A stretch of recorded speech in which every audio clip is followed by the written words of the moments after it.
আসসালামু আলাইকুম। আমি টুপুর আপনাদের সাথে আছি কাছে দূরে যে যেখান থেকে আমার আজকে ব্লগ ভিডিও দেখতেছেন। আশা রাখি আল্লাহর রহমতে আপনারা সবাই অনেক বেশি ভালো আছেন। আজকে আপনাদের জন্য আরও একটা রেগুলার ব্লগ ভিডিও নিয়ে চলে আসছি আপনাদের মাঝে। আশা রাখি আপনাদের কাছে ভালো লাগবে, আর যদি ভালো লাগে শেষ পর্যন্ত আমার সাথেই থেকে যেতে পারেন। সকালবেলা নাস্তা থেকে শুরু করেছি আজকে ভিডিওটা। আজকে পরোটা বানাবো। তো প্রথমে ভেবেছিলাম কি রুটি বানাবো না পরোটা বানাবো, তারপর ভাবলাম কি না পরোটা বানাই। তো এইখানে আমি বরাবরের মতোই আমি আটা দিয়ে আজকে পরোটাগুলো বানাচ্ছি। তো এইখানে হচ্ছে আটা, তারপর তেল, লবণ দিয়ে তারপর আমি গুলিয়ে নিয়ে কিছুক্ষণের জন্য রেস্টে রেখে দিয়েছিলাম। তারপর আমি রুটি বেলে তারপর পরোটার ভাঁজগুলো দিয়ে দিচ্ছি। তো রুটি বেলে তারপর একটুখানি তেল আর একটু আটা ছড়িয়ে দিচ্ছি, দিয়ে তারপর আমি চারকোনা পরোটার শেপ দিয়ে নিয়েছি। কোনো সময় গোল যে পরোটাগুলো হয় না, লাচ্চা পরোটা, তো ওরকমভাবেও করি। আবার অনেক সময় আছে ছোট ছোট করে লম্বা করে কেটে অনেক ধরনের ভাঁজে দেওয়া যায় পরোটা। তো যারা পছন্দ করেন পরোটা খেতে সেসব আপনারা তো অবশ্যই জানেন যে পরোটার কত ধরনের ভাঁজ দেওয়া যায়। তো এইখানে আমি চারকোনা ভাঁজটাই দিয়ে নিয়েছি আজকে। আর বাচ্চারা না অনেক বেশি পরোটা, লুচি এগুলো অনেক বেশি পছন্দ করে, তার জন্যই বানানো হয় বেশি। আর আমারও তো চা পরোটা অনেক বেশি পছন্দ, তার জন্য পরোটা বানানো হয়। আলসামি যদি নিজের জন্য বানাতে গেলে আলসামি লাগতো, তো বাচ্চাদের খুশির জন্য তো একটু বানাতেই হয়। আর আম্মা তো একেবারেই পরোটা পছন্দ করে না, না পারতে যদি ঠেকায় পড়ে একটু যদি মুখে দেয় তেলের পরোটা বা এটা সেটা বেশি একটা খাওয়া হয় না।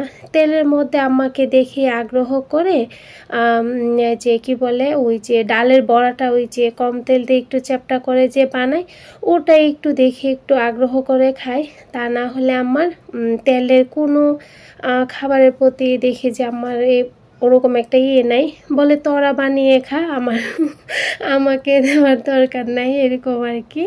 তো যাই হোক, যেসব আপুরা এখনও পর্যন্ত ভিডিওটা দেখছেন কিন্তু একটা লাইক দেন নাই, যদি ভালো লাগে প্লিজ একটা লাইক দিয়ে দেবেন। আর যারা এরই মধ্যে এই কাজটা করে ফেলছেন সেসব আপুদেরকে অসংখ্য ধন্যবাদ। আর ব্লগ ভিডিও যদি ভালো লাগে আপনার কাছে তাহলে কিন্তু আমার চ্যানেলটা সাবস্ক্রাইব করে আমার পাশেই থেকে যেতে পারেন।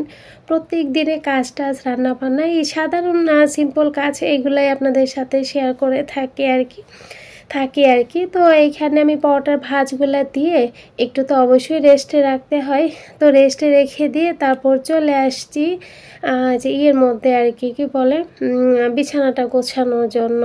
তো সকালে নাস্তার পর বা এহসানকে দিয়ে এসে ঘরটা গোছায়। আজকে কিন্তু এহসানকে দিয়ে এসে ঘর গোছানো হয় না, তো একটু লেট হয়ে গেছে। তো এখন আমি পরোটার ভাঁজগুলো দিয়ে এসে এমনিতেও তো একটু রেস্টে রাখতে হবে, তারপর আমি যে ঘরটা গুছিয়ে নিয়েছি। তারপর একটু বৃষ্টি হচ্ছে বাহিরে, তো সেটা আবার একটু আপনাদের সাথে শেয়ার করলাম। আচ্ছা, মুমিন খান আপু লিখেছেন যে আপু তোমার বাড়িতে আমার দাওয়াত চা খাওয়ার জন্য। তো তাই বুঝি আপু, অসংখ্য ধন্যবাদ, ভালো থাকবেন। চা তো খুবই পছন্দ, হয়তো বা আপনিও পছন্দ করেন। তো আমার বোন বলছিল তোমার ভিডিওর মধ্যে যেভাবে চার কথা বলো, তো সবাই ভালো করেই বুঝবে তুমি যে কতটা চার মানে পাগল মানুষ। তো আর কি, তো অসংখ্য ধন্যবাদ আপু, ভালো থাকবেন। তো গড়গুলা গুছিয়ে এসে তারপর পরোটাগুলা একটু বেলে নিয়েছি, তারপর সেঁকে নিব। আচ্ছা, আজকে মানে অনেক প্রায় ভিডিওর মধ্যে আমার এই কমেন্টটা আসে যে আপনি ইউটিউব পেমেন্ট কি পান বা ইউটিউব পেমেন্ট কি পাচ্ছেন। তো পুরানো যেসব আপুরা আছে সেসব আপুরা কিন্তু অবশ্যই জানেন, কারণ প্রথম এবং দ্বিতীয় পেমেন্ট আপনাদের সাথে শেয়ার করেছিলাম। কত দিন পর পেয়েছিলাম বলেন তো। আর যারা নতুন কয়েকজন জয়েন হচ্ছেন সেসব আপুরাই হয়তো বা বেশি করছেন। তো অনেকে আবার জিজ্ঞেস করেন যে আপু তোমার কি মনিটাইজেশন অন হয়েছে। হ্যাঁ আপু, অনেক আগে মনিটাইজেশন অন হয়েছে। মনিটাইজেশন আর কি অন হলেই যে ইনকাম হবে ঠিক সেটা না, যার হ্যাঁ হবে আবার একটু আর কি।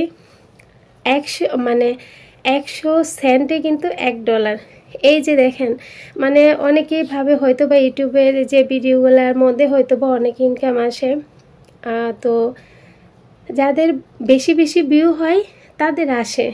এই আমাদের দেখেন যে 1-1.5 ভিউ, 1600, 1700, 2000 এরকম ভিউতে যে মনে করেন যে কয়েক সেন্ট আসে, সেন্ট $1ও না। এই যে দেখেন যে এর আগের ভিডিওটা 1600 হয়েছে, এটা থেকে কতটুকু ইনকাম আসছে জানেন? সত্যি কথা বলছি, মাত্র 28 সেন্ট আসছে। আমি এই যে ভয়েসটা দেওয়ার সময় আবারও আমি চেক করে নিয়েছি, তো 28 সেন্ট আসছে। তো তো বুঝেন যে $1 হতে কয়টা ভিডিও লাগে, যে এতটুকু যদি ভিউ হয়। আবার মাঝে মাঝে দেখা যায় কি 2000-3000 হলে তখন আবার ওইটা থেকে আবার একটু আসে যে অনেক সময় 48 সেন্ট, 50 সেন্ট, 52 সেন্ট এরকম আসে। তো খুব যে মানে আমার কি চ্যানেলের সমস্যা নাকি সবারই মানে একই অবস্থা সেটা আমি জানি না, কিন্তু আমার এটা আর কি। তো অনেক মানে আমার প্রায় ভিডিওর মধ্যে একই কমেন্ট আসে যে আপুরা জিজ্ঞেস করে, তো সেই জন্যই বাবা আর কি বলা আর কি। তো আজকে কিন্তু লিখেছি যে বছরে কয়বার, বিশ্বাস হয়তো বা আপুদের হবে না, বছরে একবার পাই। তো সেটা হচ্ছে $100 হলে অ্যাকাউন্টে দিয়ে দেয়।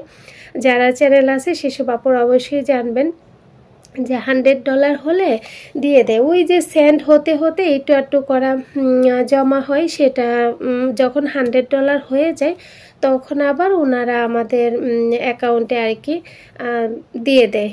তো বছরে একবার আমার পাওয়া হয়, যখন থেকে পাচ্ছি আর কি। আর এই পর্যন্ত 4বার পেয়েছি $100 করে। তো প্রতি বছর গত 4 বছরে 4বার পেয়েছি। এই যে এটা না শুধু মানে শখ করে যে ভিডিও করা, সত্যি বলছি শখ করেই আমার ভিডিওটা করা, আমার কাছে ভালো লাগে, ভালো লাগা থেকেই ভিডিও করা। আর যদি শুধু ইনকামের দিকে তাকিয়ে যদি ভিডিও করতাম, কখন ভিডিও ছেড়ে চলে যেতাম। আর এটা মনে কর যে আমার অবসর সময়ে যে আমার একটু ভিডিও করা ভালো লাগে, তার জন্য আর কি। তো এই দেখেন 3 দিন পর আজকে একটা ভিডিও দিচ্ছি। তো এই যে দেখেন ওই গত ভিডিওর মধ্যে 28 সেন্ট আসছে, আর এটার মধ্যে যে কতটুকু ভিউ হবে সেটা তো আর আমি জানি না। তো এই একটু একটু করে জমা হয়, যখন $100 হয় তখন আমাদের অ্যাকাউন্টে দিয়ে দেয়। এই হচ্ছে ব্যাপার আর কি। যাদের চ্যানেল আছে সেসব আপনারা তো অবশ্যই জানবেন।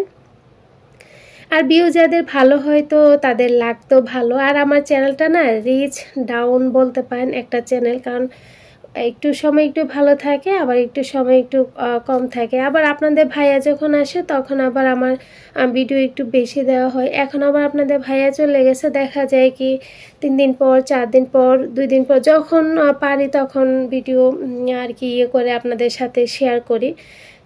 তো বাচ্চাদেরকে নিয়ে ফাঁকে ফাঁকে যতটুকু পারি ভিডিও করি, আর ওইগুলোই আপনাদের সাথে শেয়ার করা হয়। আর এই তো বলে দিলাম বছরে একবার আমার এই পর্যন্ত পাওয়া হয়। আর কোনো সময় যদি আমি পাই বছরে বা বছরে 2-3 বার, তখনও আপনারা যদি আমাকে বলেন আমি অবশ্যই বলবো, কারণ এটা লুকানোর কোনো কিছু নাই। তো ইউটিউবে আসার আগে যদি জানতাম যে এই জায়গাটা এত প্যারা, এত কষ্ট, তো তখন মানে আমি কখনোই চ্যানেল খুলতাম না। আগে বুঝতাম কি যে ভিডিও করব আর দিয়ে দেবো এরকম আর কি। তো যাই হোক, শখ থেকে হোক আর যেটাই হোক, এখন ভিডিও করতে করতে এটার প্রতি একটু মানে মায়া হয়ে গেছে। কষ্ট হলেও একটু ভিডিও করে আপনাদের সাথে শেয়ার করি আর কি। তো দোয়া রাখবেন, যতদিন পারি আপনাদের সাথে ভিডিও শেয়ার করব। আর হচ্ছে যেন এরকম সাধারণ সিম্পলভাবে আপনাদের সাথে ভিডিও শেয়ার করতে পারি। আর এখানে দেখেন আলুর ভর্তা করব আজকে, অল্প করে একটু খিচুড়ি, একটু মাংস, তারপর একটু আলুর ভর্তা, একটু যে পান্তা ভাত। আমার যে আন্নিটার পান্তা ভাত অনেক পছন্দ, এবারও পছন্দ। আন্নি শুধু সাহস করে বলে যে আম্মু একটু পান্তা ভাত করে দাও, এবার বলে না, ওকে দেয়, ও আনন্দ সহকারে খায়। কিন্তু আন্নি বলবে আম্মু একটু পান্তা ভাত করো, পান্তা ভাত করো। তো আজকে ভাবলাম কি একটু পান্তা ভাত করি। আজকে কিন্তু স্কুলে যাওয়া হয় নাই, তার জন্য করে নিচ্ছি। আর এই যে আর আর একটা কথা, হ্যাঁ, যারা আমার ফ্যামিলির মধ্যে আছে, আমার বোনেরা, তারপর ছোট আপা, বড় আপা, ওনারা কিন্তু জানে। তার চেয়ে দূরে যারা আছেন ওনারা মনে করেন কি আমার এই ভিডিওর মধ্যে আমি মনে হয় অনেক টাকা ইনকাম করি। আসলে না, এই যে আজকে বলে দিলাম, সত্যিই বলছি, আমি বছরে 4 বছরে 4 বার পেয়েছি। আর ওই যে বললাম না, আমার অনেক কষ্ট এবং শখের এই চ্যানেলটা, যতদিন পারি আমি ততদিন এই চ্যানেলটাকে যে ইনকাম যতটুকু ইচ্ছা হোক, 2 বছরেও যদি একবার পাই আমার কোনো সমস্যা নেই। ওই এটাই কি ভিউ হলে, মানে আপুরা যদি ভিডিওগুলো পছন্দ করে দেখে আরেকটা ভিডিও বানাতে ইচ্ছা হয়, অনেক ভালো লাগে যে না আপুরা আমার ভিডিওগুলো অনেক পছন্দ করতেছে, এটাই হচ্ছে মনের শান্তি। ইনকাম হচ্ছে পরে। তো দূরে যারা আছে ওনারা মনে করেন যে এই ভিডিও থেকে আমি অনেক ইনকাম করি। আসলে না, তো এরকম ইনকাম আসে না। যারা অনেক অনেক ভিউ হয় তাদের অবশ্যই আসে। আমার ঠিক ওরকমভাবে আসে না, বলেই তো দিলাম। যেটা বলছি একটু এক বিন্দু কথাও মিথ্যা নাই। আর কি বলবো আপনাদেরকে, তো যাই হোক দোয়া করবেন ভবিষ্যতের জন্য অনেক ভালো, মানে আমার চ্যানেলটা যেন একটু উপরের দিকে যায় আর ভালো ভিউ হয়। আর একেবারে আমার চ্যানেলটা কেন জানে রিচ ডাউন হয়ে যায় সেটা আমি বুঝতেই পারি না কেন হয়। তো আমার দিক থেকে কিন্তু আমি চেষ্টা করি সবচেয়ে ভালো এবং বেস্ট দেওয়ার জন্য, চেষ্টা করি আর কি ভালো একটা ভিডিও। আপনারা আপনাদের কাজকর্ম সব কিছু সেরে তারপর দেখবেন কি একদম রিল্যাক্স হয়ে আর কি, যে মনে করেন যে খাবার দাবার শেষ করে একটু শুইলেন বা এক কাপ চা কফি নিয়ে বসলেন বা নাস্তা খেতে বসলেন, তখন হয়তো আমার ভিডিওটা দেখবেন। আমি যদি আমার ভিডিওটা একবারে মনে করুন ফ্রেশ বা সুন্দরভাবে নিয়ে আসি, আপনাদেরও দেখতে ভালো লাগবে না। তো আমি চেষ্টা করি সুন্দর করে একটা ফ্রেশ একটা ভিডিও আপনাদের সাথে শেয়ার করার জন্য। জানি না কতটুকু পারি বা আপনাদের মন পর্যন্ত পৌঁছাতে পেরেছি আর কি। তো আমি আমার দিক দিয়ে আমি যতটুকু পারি চেষ্টা করি আপনাদেরকে সুন্দরভাবে প্রেজেন্ট করার জন্য। তো যাই হোক, যারা এই পর্যন্ত আমার সাথে এসেছেন সবাইকে অসংখ্য ধন্যবাদ। তো এইখানে দেখেন আমি কি রান্না করেছি বলেই তো দিলাম। একটু মুরগির মাংস, পান্তা ভাত, আলুর ভর্তা, পেঁয়াজ, কাঁচামরিচ, একটুখানি খিচুড়ি বেরেস্তা দিয়ে সাজিয়ে গুছিয়ে নিয়েছি। অনেক রাত্রেবেলা ভয়ে দিচ্ছিলাম। তো যাই হোক, সবাই ভালো থাকবেন, সুস্থ থাকবেন, আমাদের জন্য দোয়া রাখবেন। আল্লাহ হাফেজ।